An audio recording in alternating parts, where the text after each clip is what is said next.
talking about conformational isomers. So they have the same molecular formula, the same atomic connectivity. However, they do differ by rotation about a single bond. Just in general, right, they are the exact same molecule. Now for the single bonds attached to adjacent sp3, there are two orientations, which are staggered and eclipsed.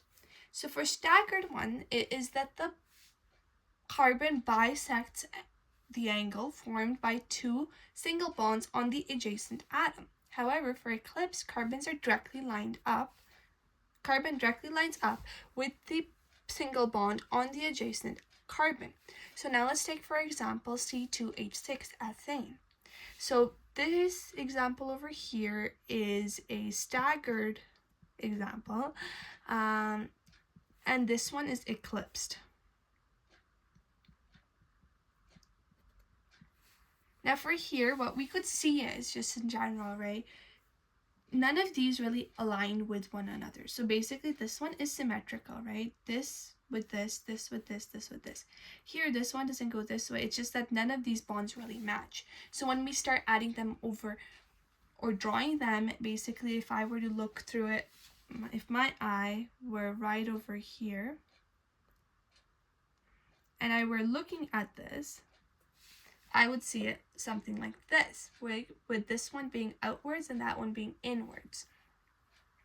I see H, H, H, H, H, H, right? Again, it's quite easy with these H's. Now for eclipse, so now these are drawn a little off. However, in reality,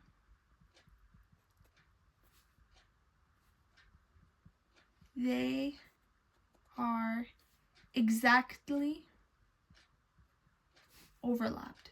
So we draw them like this so we could see the ones behind, because otherwise there's no real point of knowing what's happening or getting to know it.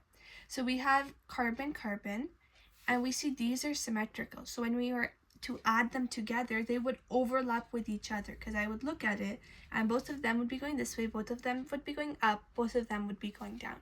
So when we look, or outwards. So when we look at these, that's how we understand it. Now this seems a little bit complicated in my opinion, so I'll just get a better example.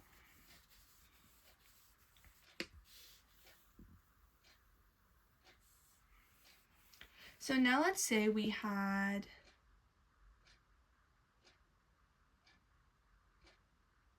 I like to draw them like this. Everyone has their own method though.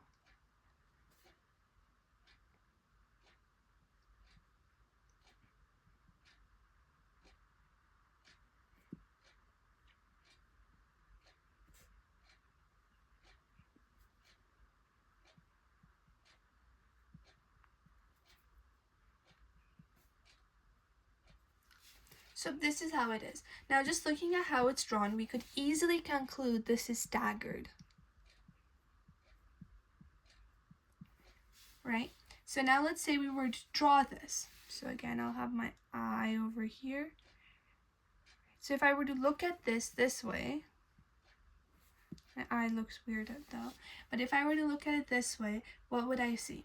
So I would know one thing for the structure wise is I could easily just draw this type of a shape because I know it's a staggered. So I've drawn this. Now let's look at what we would see. So this solid line I've seen in most of the time, it's going to be the solid line over here. So the one on the top or on the bottom. So over here I could do 3CH2. Now what happens is when I look at this, I would see this go this way because BR is coming outwards, H is going into the page.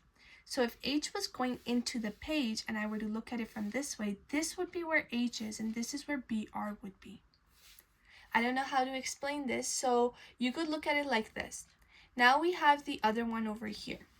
We have fluorine and chlorine.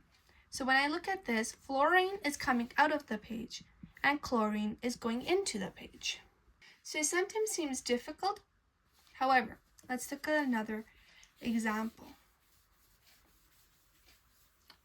And I'll just limit the examples and this time we'll do the opposite, right?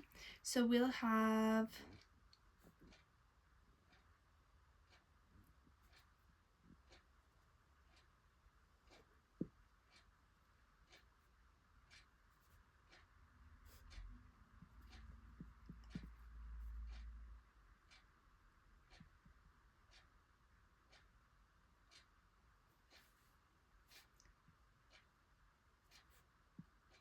so we'll have a molecule like this.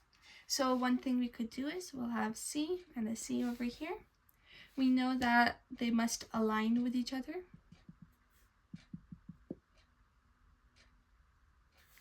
So again, for these, if you can't really visualize it, it'd be helpful getting blocks or something like that, or finding a 3D model and looking at it shift over.